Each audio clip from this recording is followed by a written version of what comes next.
Before we were even dating, we were having sex. My ex-wife, I don't know if she has that same level of conviction. God help me, heal me, deliver me from this. I felt like I was called to ministry. But this is kind of the part of my story where things started to go off the rails. I just felt alone. That's where I started to get depressed.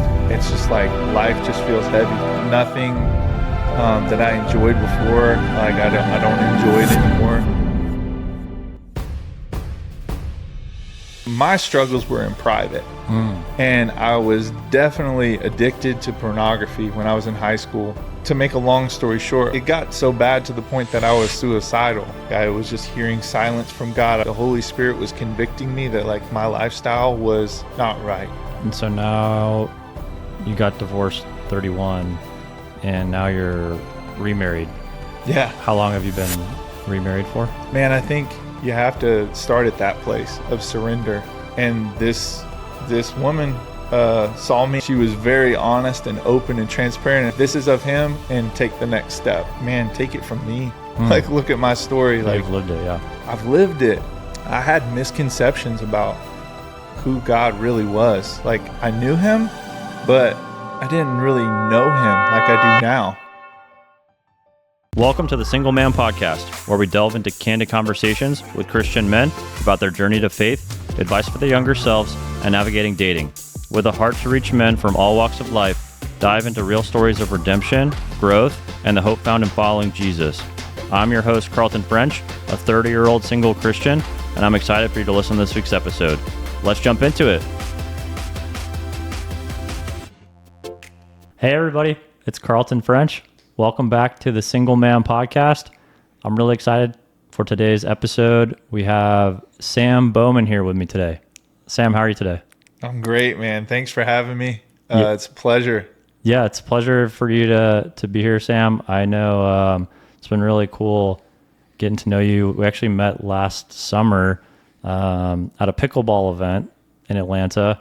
I was not playing myself. This was back when I had broke my thumb last summer, but we had gotten connected through a mutual friend who you were playing with that day, and he had told you about the Single Man Podcast, and so you just came up and said hi to me, and we were able to talk a little bit about your story and my heart behind starting a podcast to try to reach single men, and it was really encouraging hearing a little bit about your story and how you believed in what I was doing, and so we kind of stayed in touch since then. We're actually supposed to film an episode last year in 2024, and you were actually on the way and got in an accident to come and film the episode.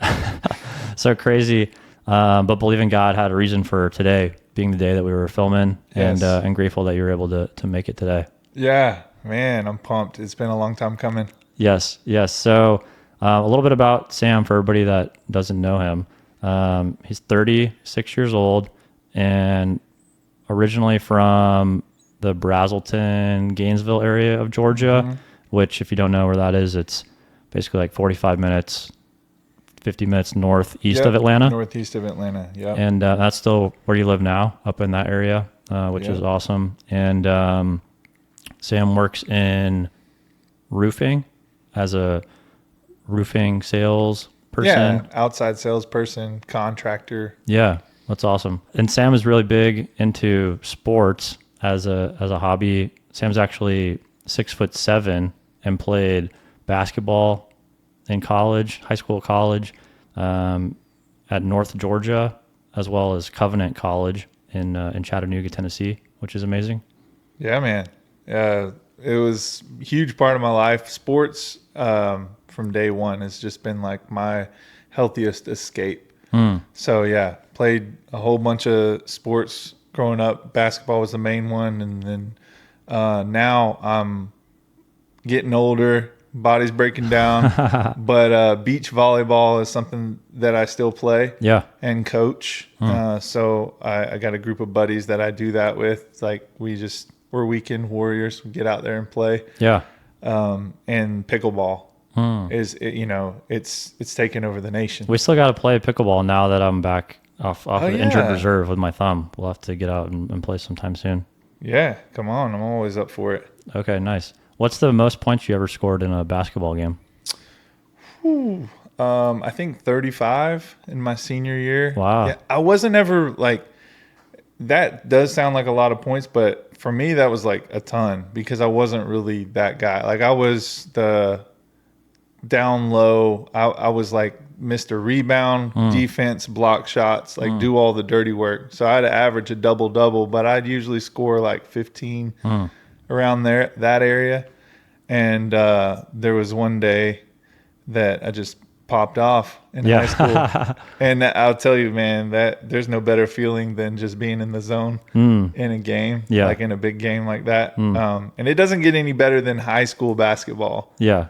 Like, I played in college, and it wasn't big college. Like, the place where I actually played, Covenant, is D3. Okay. So it's like, nobody ever heard of it. Nobody cares, really.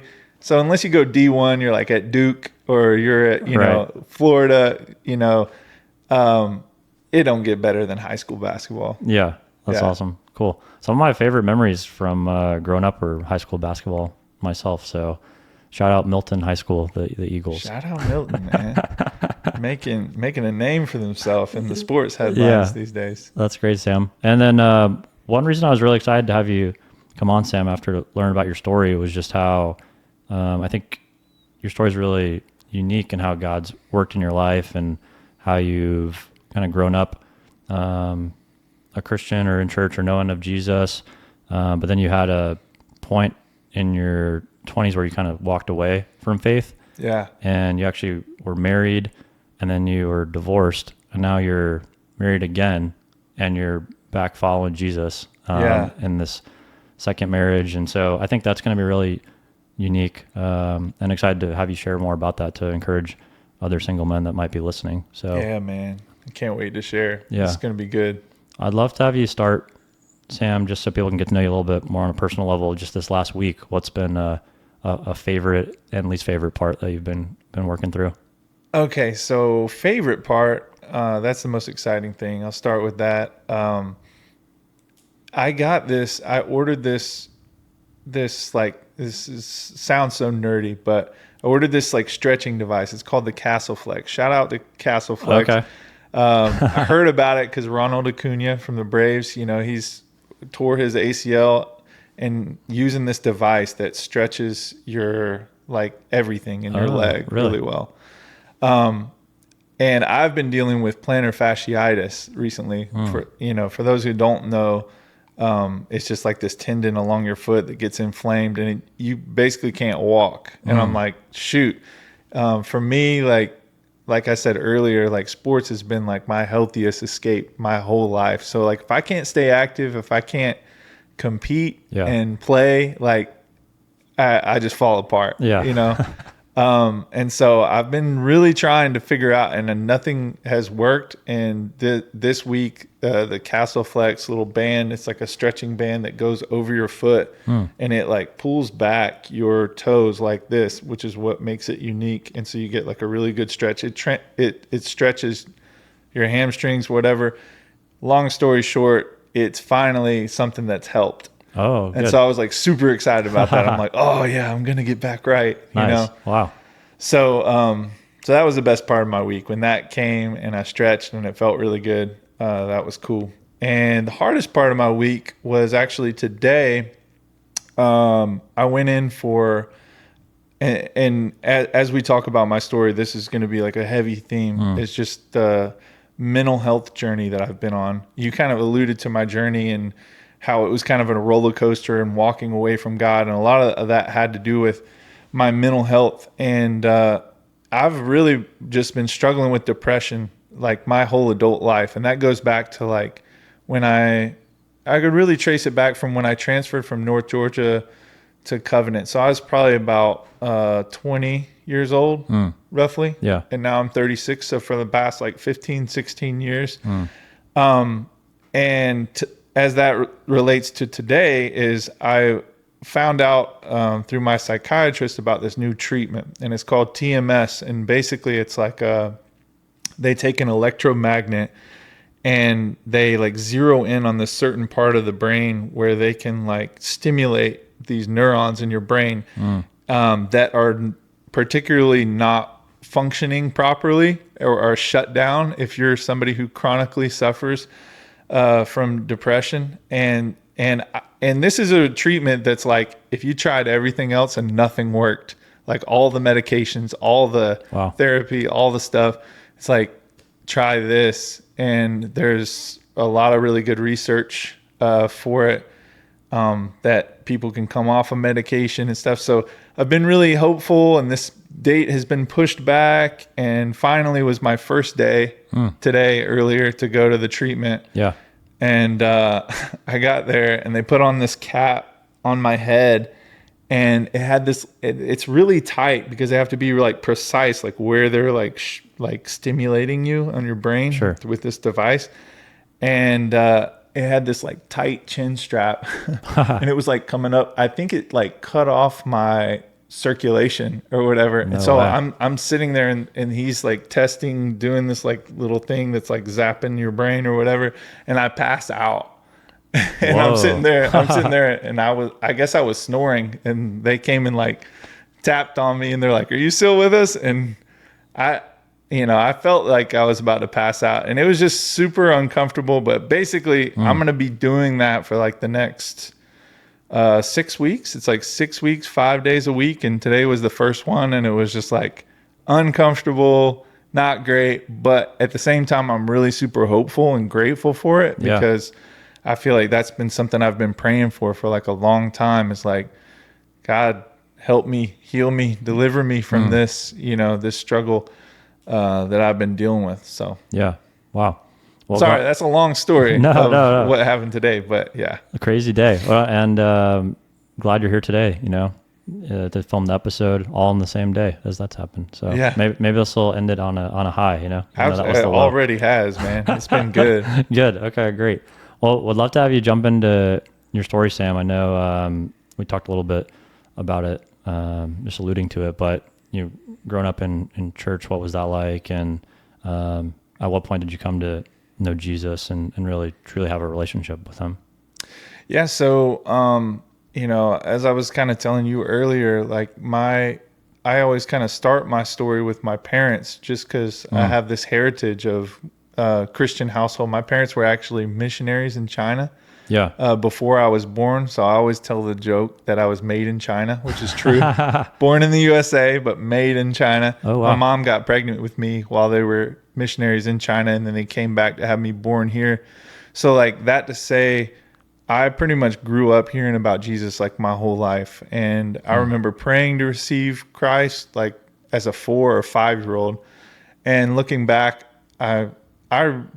there never was a time where there was like a reality outside of like Jesus is God and he's our savior. And I remember growing up actually like loving church, and just, my parents were very involved in church. And so, I was discipled by my youth pastor.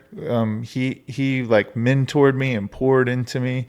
And that was like super formative in my life. And I was just kind of like, kind of like a all-American kid, didn't have a whole lot of brokenness, or like didn't stray off during high school and stuff. And, that comes later in my story. But like early on, I was happy to be in church, happy to be like in discipleship, discipling other people. So that's kind of how the story started. Did you live in China at any point, or were you always in the U.S. when you were born? No. Both my parents went to Georgia Tech.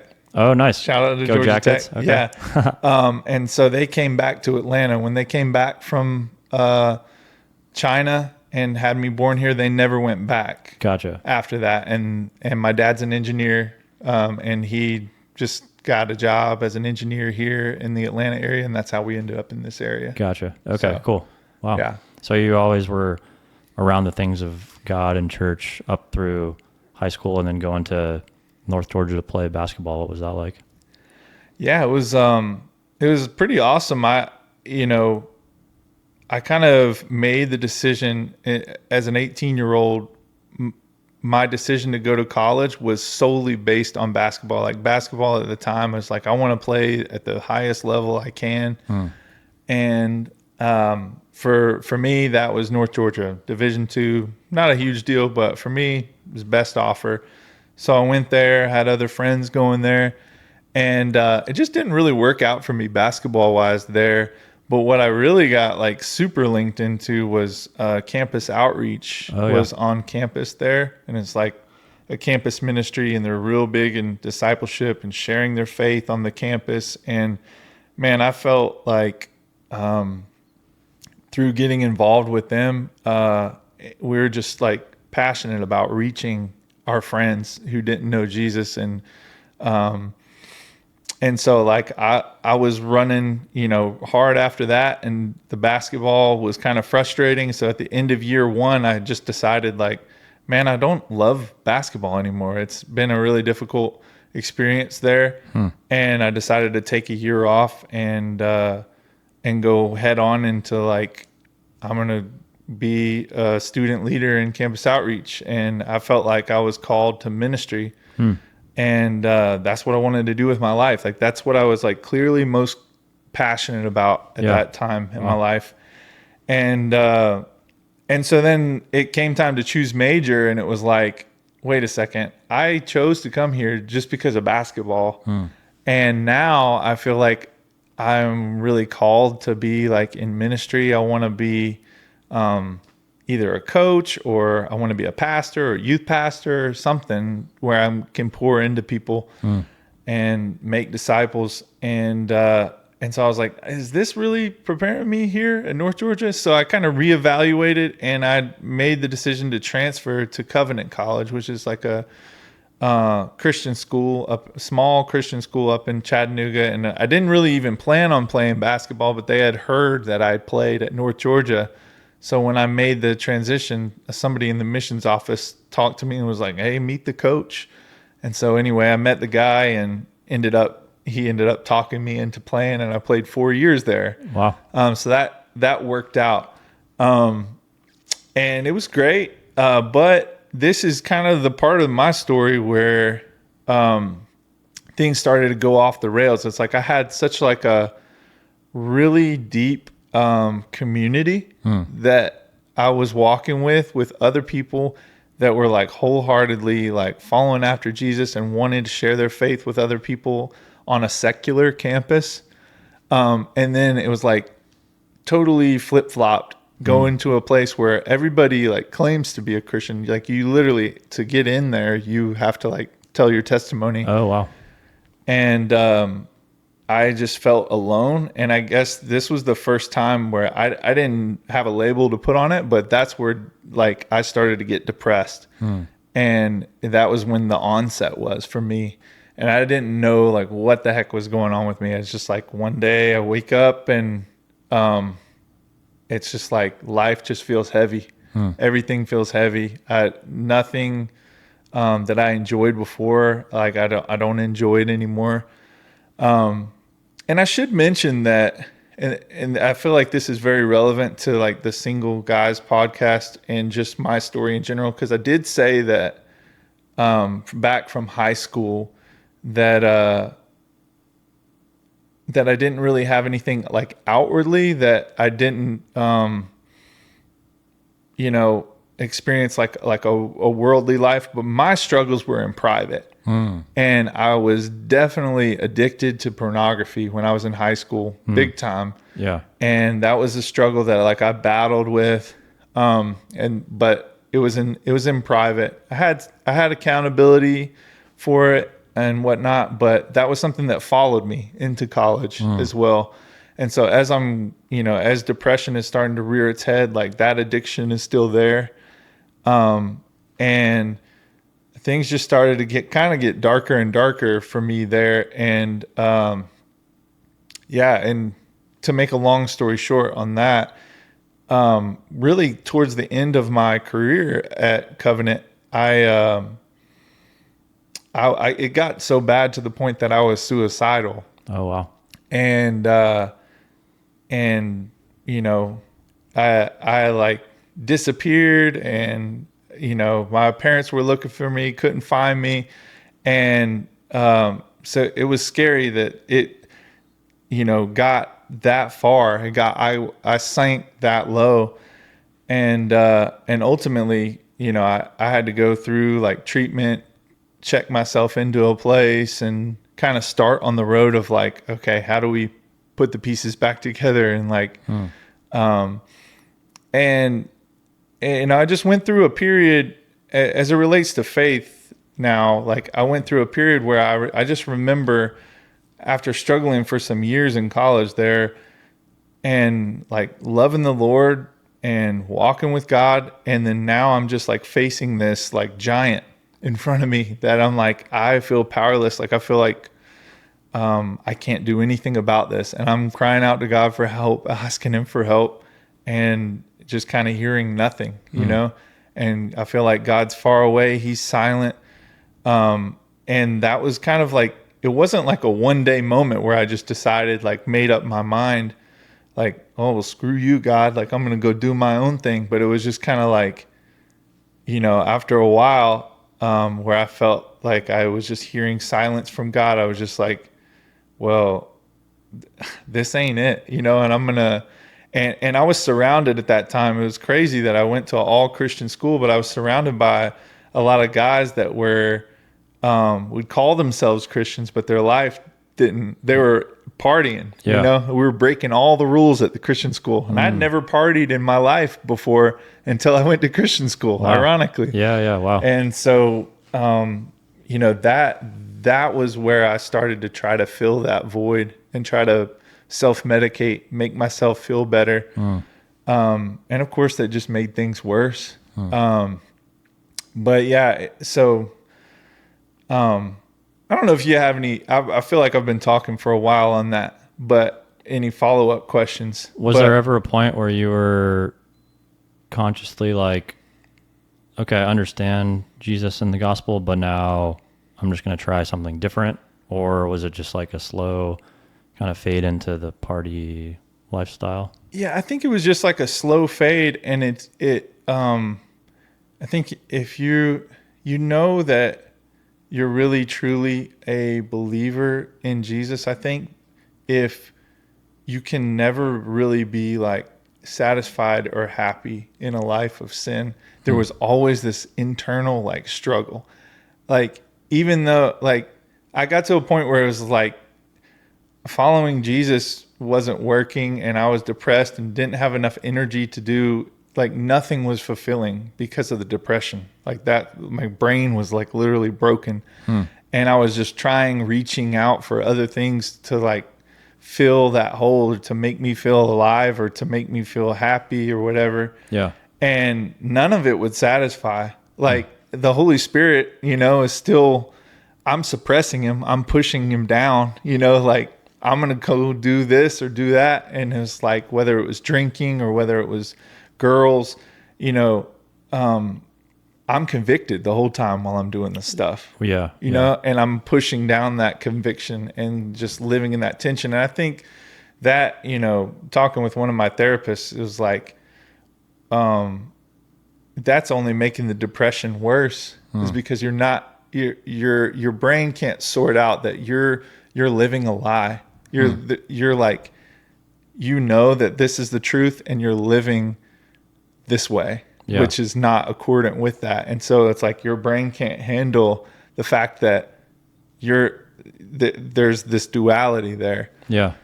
And so I lived and walked in that for some years. Yeah. What age would you say that maybe you got out of that type of thinking or that lifestyle? It was in my later 20s, I would say. So yeah, throughout my 20s, I pretty much was kind of in that deep, dark, like roller coaster of. Would you still call yourself a Christian during that time? Oh, in your yeah. 20s, or? Oh yeah. And then there was, there was a lot, I was involved in church, and there was a lot of times where I was like repentant, but if you looked at like the overarching story of my life, like I was still living, like running. I was still running. from the Lord, I feel like. What was it where you finally stopped running, I guess, or came back into relationship with him? What was For that like? me, I'm gonna shamelessly plug a couple other podcasts that help me, if Okay. that's okay. Sure. The Single Man podcast isn't the only one that's helped you. Yeah. So I've always been a big podcast guy, which was when I heard about like what you're doing with this, I'm like, yes, like I'm so glad that exists. There's a space for that because Maybe this would have helped you back then. Right? absolutely, Yeah. absolutely. An honest conversation like this, just hearing that somebody was going through it, and it definitely would have helped. But I think what started to change, there's a couple podcasts that I listened to that sort of like revealed to me the true nature of God, and revealed to me that like maybe the God that I thought I was running from was not really the God that is. Like anytime I think you choose to run from God, it's like you're choosing to believe a lie and agreeing with a lie and believing that. And so it's like I started out, I started realizing that I had believed this like duality about God, that there was like a good cop and a bad cop. And like the father was like this angry, like he was about rules, and he was hard, and he expected me to be holy and perfect. And I knew that like what I was doing was wrong, and my life was not matching up to that. And I knew that I was willfully like choosing that. But then like the son, Jesus, is like the good cop that's like, hey, don't punish them, punish me, you know? And I think there's a lot of this duality that still exists today, like in churches, like, and it may not be explicitly taught, but it's definitely caught. Like I'll give you an example, like growing up in church, like I grew up in a Presbyterian church, and I got nothing but like good things there. I have a zillion good things to say about that church, but just to say like my experience in my particular church, and I won't name it, but everybody like dressed up really nice. It was very formal, and everybody talked the same way, and it's like after 20 years of going there, I didn't really feel like I actually knew anyone, like actually knew like who they were. Yeah. Because nobody shared like anything risky or messy about their life. Yeah. It's like if they talked about their sin, they talked about it like in the past tense, you know, like, oh, like I've overcome this. And if there was anything that was like taboo or whatever, like they just like, we don't talk about it. And that was kind of the culture there. Everyone was just perfect people. Perfect people. Yeah. And so like you talk about grace, like overtly talk about the grace of God and how, you know, he saves us from our sins and his love. And but sometimes the culture can make you feel like, man, if I don't look like everybody else, I don't belong. Yeah. Like in an environment like that. And so I think that environment of church really affected me. It affected my my view of myself and my view of God.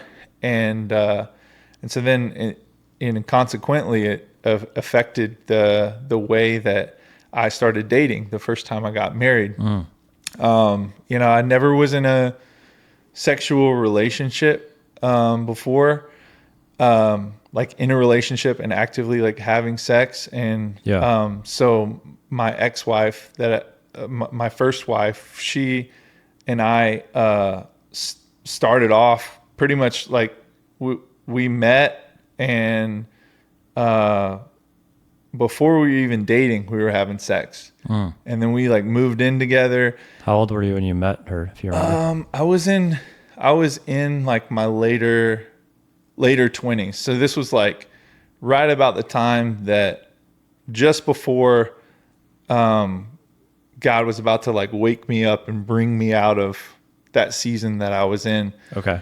So I was sort of towards the tail end of that, but I was still very much like running away. And You had never had sex in you were like, what, 27, 28 or something? But you never I'd had sex before, but I'd never been in a relationship I see. where it was like continually we're having sex together, Gotcha. you know? Okay. And we're dating or whatever.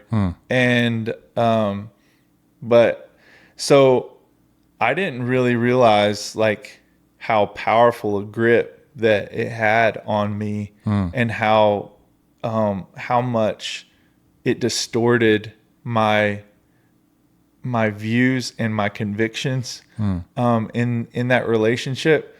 And now I can look back and I can see how many like red flags and things that I ignored that I was mistaking as like, oh, we have this connection and love, you know, and we're bonded. And I didn't really have anything else to compare it to, because like the Bible teaches like, you know, two shall become one, one flesh. Yeah. And there's a reason why, like when you join yourself sexually with another person, like there's a tie, there's a soul tie that happens there. And of course I know that now, but back then I didn't really know that. I didn't know that that's what was occurring. And I was convicted. I knew that I shouldn't have been doing that. But I kind of got pretty far in the relationship, and we had a decent relationship. You know, I thought we were in love, and after we got engaged, I was like really convicted, and I think this was the Lord was really starting to grab a hold on of me, and like the gravity of like my lifestyle and what I was walking in. It's like, do you realize like what you're about to walk into? You're about to make a covenant with this person. Yeah. And you're not like, you're living in sin. And my blessing is not on this. And I'm like, man, like I could see it. And the Lord was gracious to reveal that to me. And so I told her, and at this point we're like living together. Yeah. And, you know, we're having sex, and I told her like, look, I can't, like, we can't do this. We got to do it the right way. And I can't remember what the time frame was, how many months it was, but we were still living together, and we lived together and didn't have sex from that point on until we got married. And so there was some like positive traction, like, you know, things were starting to trend in the right direction, and she was willing to follow me in that. Okay.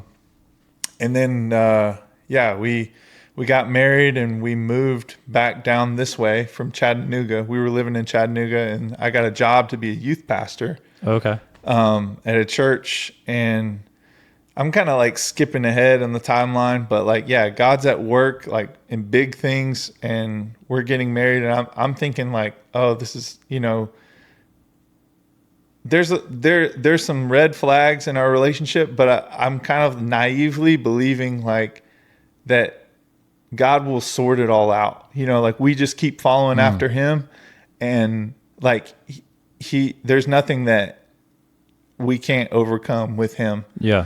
Maybe you could talk a little bit about what some of the red flags, looking back on it, like single men that might be in a relationship now, they could be keeping an eye out for.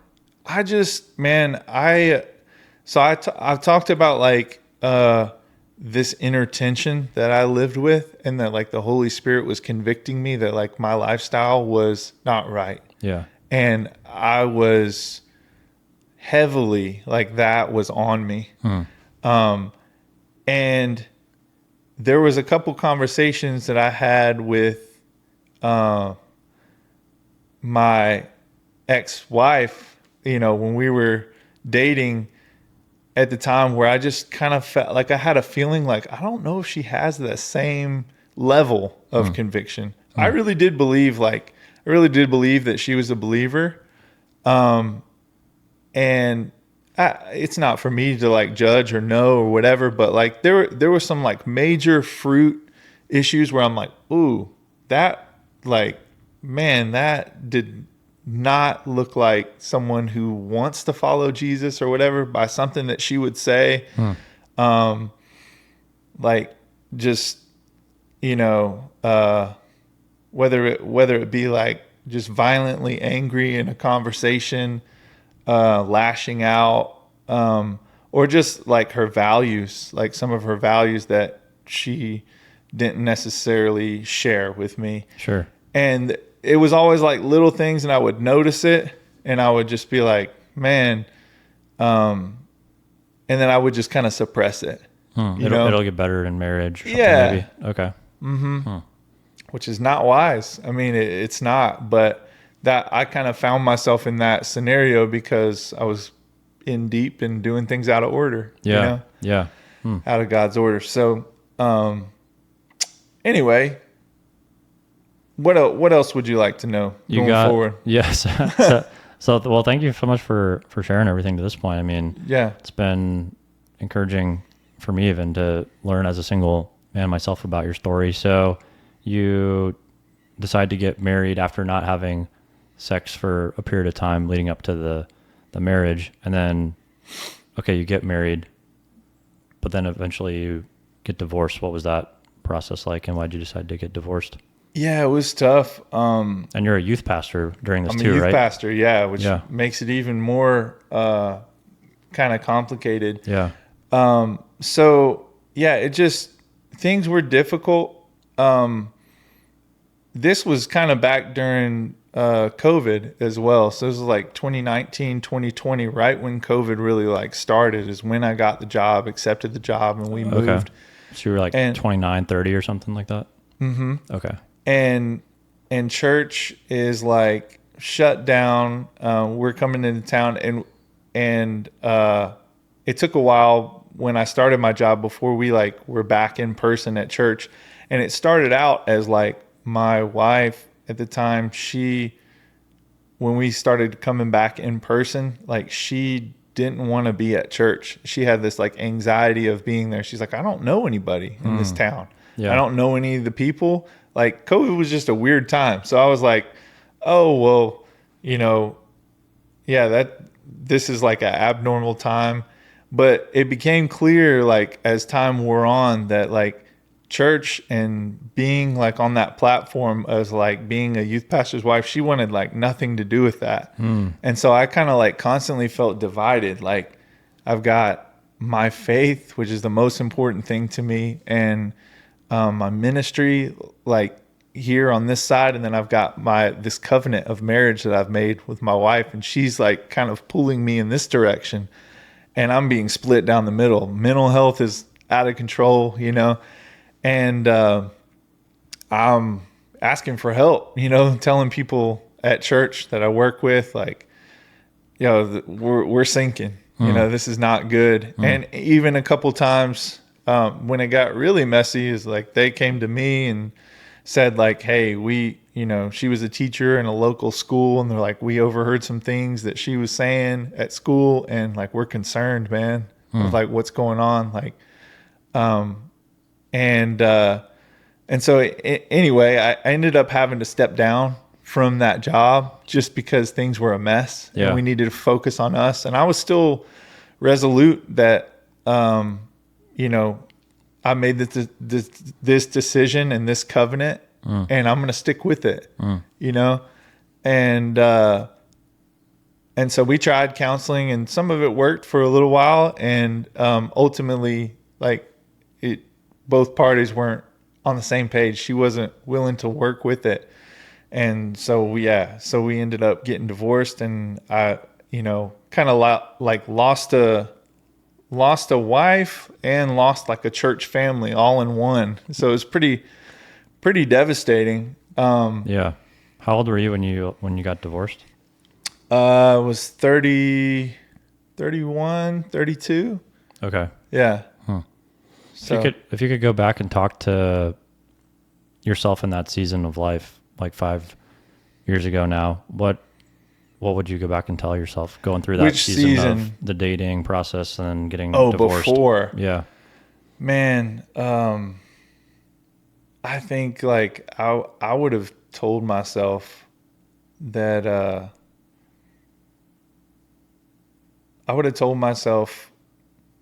it was okay to like step into the light that it was safe to walk in the light, like with God. Because when I learned, I kind of alluded to it and then went away from the podcast there was one podcast called Brilliant Perspectives. Yeah. That changed the way that I viewed the nature of God and like who he is and how he relates to us, and then who I am, what my identity is. And I started listening to that, and if I could have got that in my head and I could have understood like, hey, you've made some mistakes right here, but like, it's okay to come into the light. Like I wasn't really like being honest with my family and with some of my other friends about like those concerns, those red flags. Like I wasn't bringing those into community. I was keeping those to myself. Yeah. And I wish that I would have just been open enough and been free enough to be honest and transparent with other people in my life that loved me about like what was going on. I just kind of felt stuck. Like I was in that relationship and I was just going to make it work. And God's starting to work in my life again, and I'm trusting him and trying to follow him, and that's going to be enough, but it wasn't enough. And I needed help, you know, and I needed the courage to be honest with other people and be like, yo, I'm struggling. Like, what do y'all think? Yeah. Because I knew the answer that I was going to get. They were going to tell me like, yo, like, get out of there. Right. What are you doing, man? So yeah, but I think at that time I was just still unsure, and I was just like, I don't know if it's safe to come into the light and to be honest about like with what's going on with me. And so now you got divorced 31 and now you're remarried. Yeah. How long have you been remarried for? So it's about 6 months. So okay. Yeah. That's awesome. And so I'd love to have you touch on your perspective on, having been married and now being married again. What has being married and then divorced and then remarried taught you about the importance of dating to an audience of single men that are trying to navigate dating now? What would you encourage them with? Man, I think just the life experience of all that brokenness that I just shared and like dysfunction, produced in me this sense of like, Jesus says it this way in Matthew 5 on the Sermon on the Mount. He says like, blessed are the poor in spirit, for theirs is the kingdom of heaven. Like to be poor in spirit to me means to be like, I'm all out of my own ideas, God. Like I've got nothing to offer. Like here it is. Like, here's my life. You take it, you do with it what you want. And after I tried it my own way, tried dating my own way and failed miserably, and seen just the wreckage that happened. One good piece of advice for anybody, I will interject real quickly. I went to the divorce care at North Point. Okay. And the greatest piece of advice, if there's anybody out there that's listening that's like been through divorce, that I'm grateful that I followed, was they said, just commit to a whole entire year of singleness after being divorced. And they're like, the reason, like, please just commit to that. Like, if you're not going to do anything else, like commit to that and walk through it and feel the grief, like feel the feelings through every single season, through every holiday. Like, I'm no longer married Sam, I'm divorced Sam, and feel that through that. Like, let yourself grieve and move on. And I think like for a long time I had like not been feeling, like I'd been stuffing down the feelings and just trying not to feel. And I just kind of opened up, and the Lord was just at work, and I was just like, all right, Lord, like my life is in a shambles. Here I am, like, I'm going to just offer it to you. And it was just like a surrender. And that's what I would like, if your desire is to find a happy marriage, to find somebody that is a great godly spouse, man, I think you have to start at that place of surrender and be like, God, I'm going to do it. What does it look like to do it your way? And I don't want to take a single step forward unless you're in it. Yeah. Like I'm all out of my own ideas. Like you lead the way. Right. And so that's kind of how it started out with me and my new wife, Nicole. Yeah. We met at church and I was not looking for it. I had dated one person in between getting divorced. It was like the first and only person I had dated. This was more than a year, maybe like 2 years after my divorce. I dated for the first time for like 6 months, and she broke up with me. And I was still at a point where I was just like, okay, like it didn't work out. I'm definitely not in a rush this time around to rush into anything. Like whatever, it didn't work out. And it was like a week later, I was at church and I'm just got out of a relationship. I'm not looking for it. And this woman saw me at church, found out who I was, slid into my DMs, figured out who I was, messaged me on Instagram because she found out who I was, and she was like, "Hey, I'd like to have coffee or talk."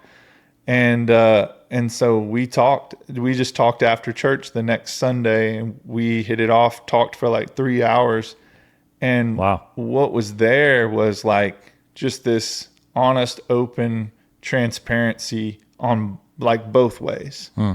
We were both at a point where we were able to be honest and open and just like, hey, this is me.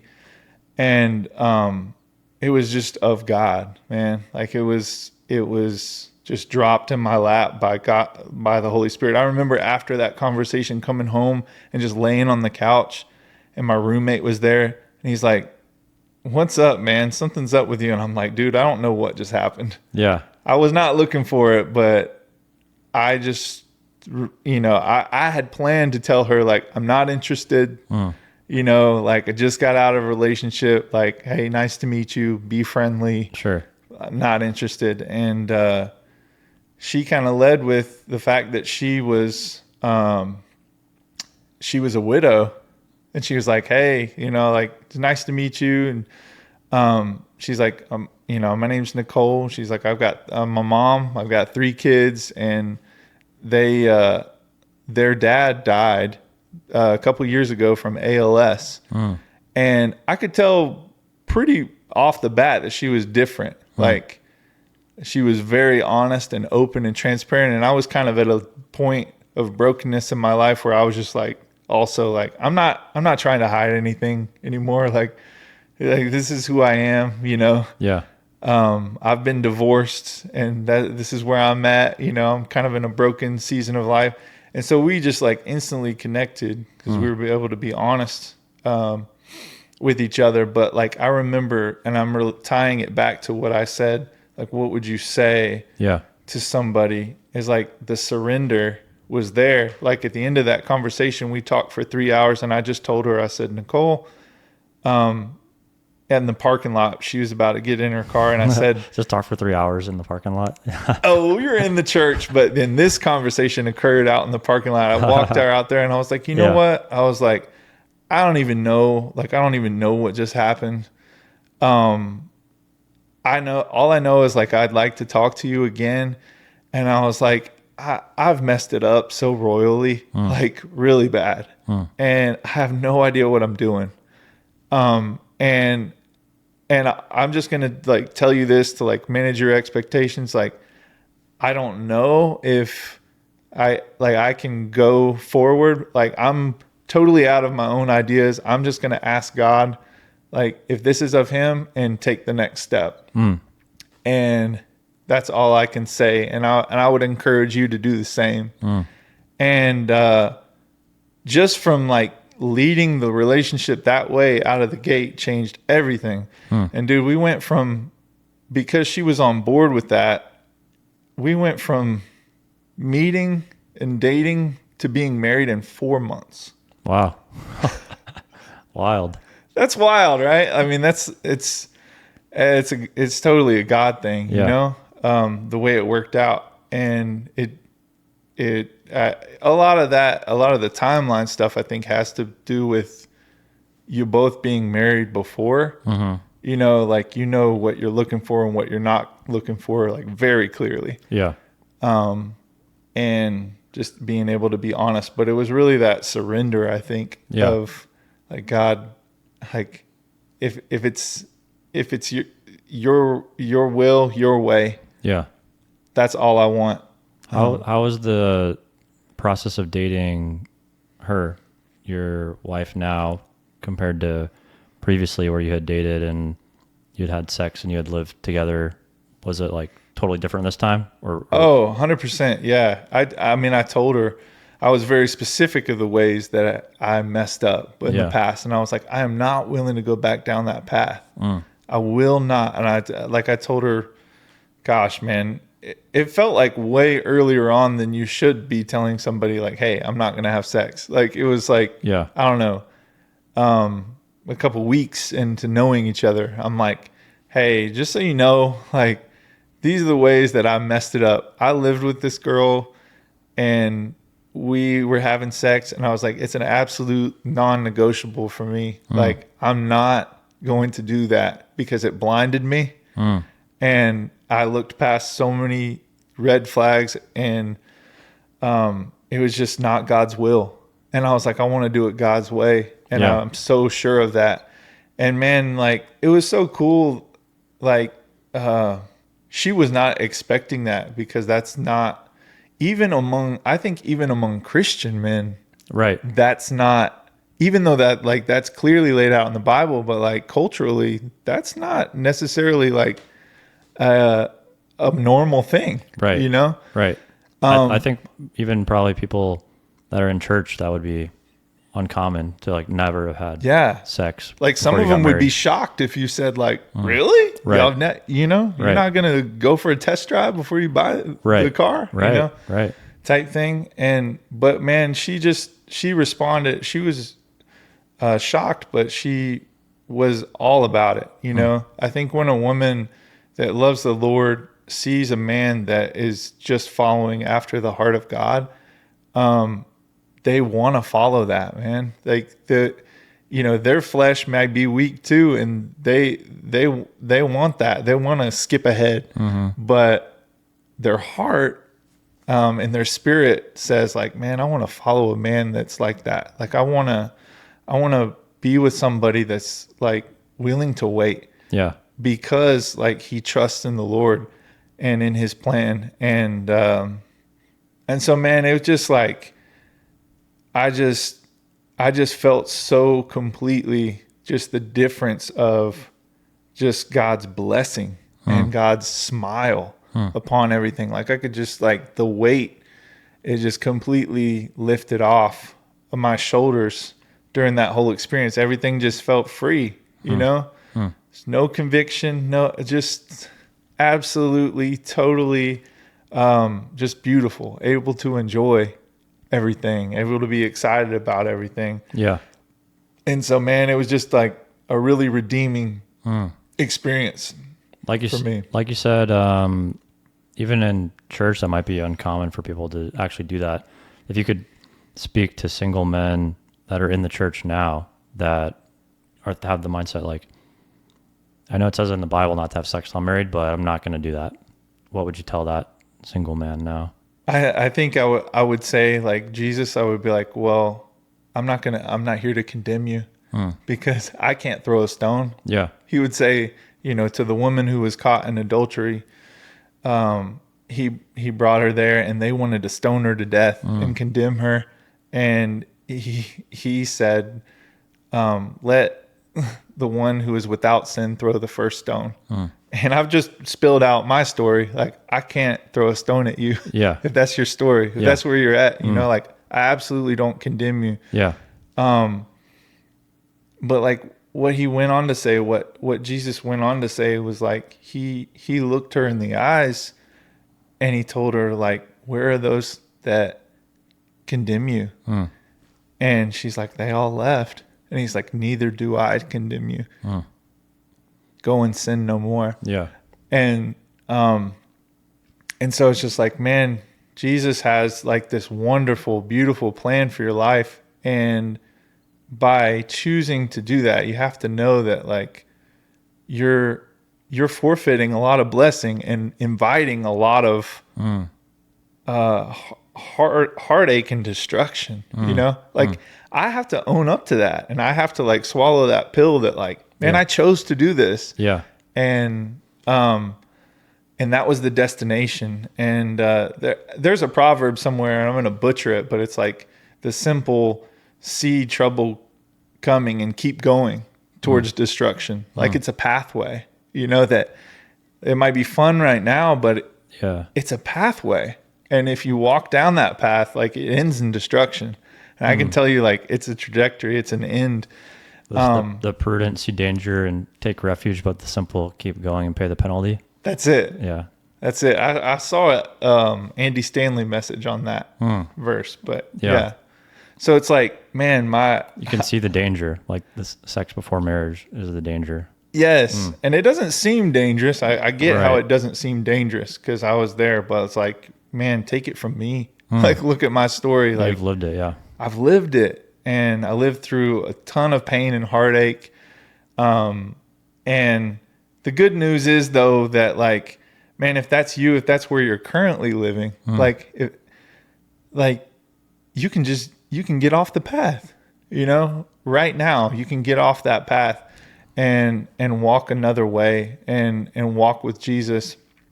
And, man, it's so cool to me that even though I willfully like did that, God received me with grace. You know, when I turned back, he was so ready to, just extend his kindness and his goodness to me and restore it. And now look, it's like, the ways that he's redeemed and restored my life since like following after him and walking with him is incredible. Yeah. You know, like I never would have saw myself married again and then like having 3 kids. Like that was always a dream of mine to be a father. And that was kind of one of the dreams that died when I got divorced. It's like I kind of thought like it was going to play out this way and I'm going to have a family. And now I'm feeling like way behind the 8 ball because all my other friends were married and now they're having kids. And it's like, man, like God knew what he had planned all along. And he was just waiting for me to get in line with it and say, yes, Lord, I surrender. You know, and then he delivered all of it all at once. Yeah. You know, it's like, boom, now you've got 3 kids. Yeah. More than you can bargain for. Wow. Amazing, Sam. Thanks so much for being vulnerable with your story and sharing encouragement to other single men. Hopefully that's resonating well with single men that are listening. Would love to start wrapping up the conversation. A couple more questions. So is there a Bible verse for your life or this season of life now that you'd want to leave the audience with? Let me look it up real quick. Yeah. Got it here on my phone. This is from Micah 7:18, and I'm reading out of the New Living. It says, "Where is another God like you who pardons the guilt of the remnant, overlooking the sins of his special people? You will not stay angry with your people forever because you delight in showing unfailing love." And another translation for that is like, you delight in showing mercy. Mercy being like, I don't want to give you what you deserve. Like I want to show you mercy. I want to show you something not according to what you deserve. Yeah. And man, just through my story and just through just my personal experience in relationship with God, like understanding that this is his nature has changed everything for me. That like he wasn't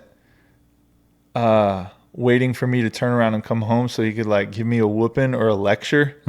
Like he was literally waiting on tiptoe because he delights in showing mercy. He was like, I can't wait for that opportunity where I get to like look him in the eye and tell him like, I forgive you. Like, I love you, come. Sam. Yeah, I love you. Like, come in for a hug. I'm so glad you came home. So yeah. Wow. That's awesome. Really good. Micah 7:18 was 7:18. Yep. Wow. Amazing, Sam. Last thing we'll wrap up with this. So this is something I ask everyone who comes on the podcast, and specifically as we're getting toward the end of the 52 episodes, I want to try to reach single men that specifically don't know Jesus with these conversations. So let's say there's a single man now that's been listening. He doesn't have a relationship with Jesus, or maybe similar to your story, he grew up in church but isn't actively living a life with Jesus. What would you want to leave him with, or one piece of advice? Write this down on your phone heading into the weekend from Sam. Yeah.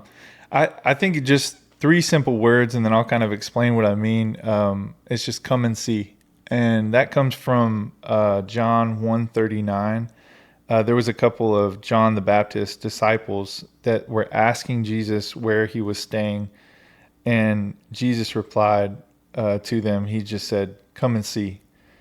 And he could have told them like where he was staying, and he could have just given them the location, but like he wanted a personal relationship with them. He was inviting them in to like, come follow me and see about me. Like, I want to show you. I want to show you where.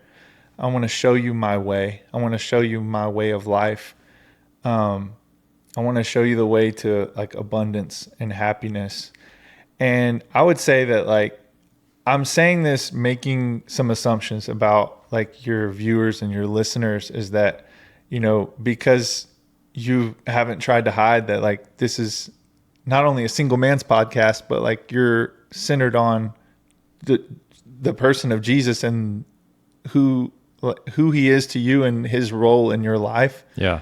And how he can do that same thing for other people. I would say like, if you're still listening to this podcast, like I would say that God is at work in your life.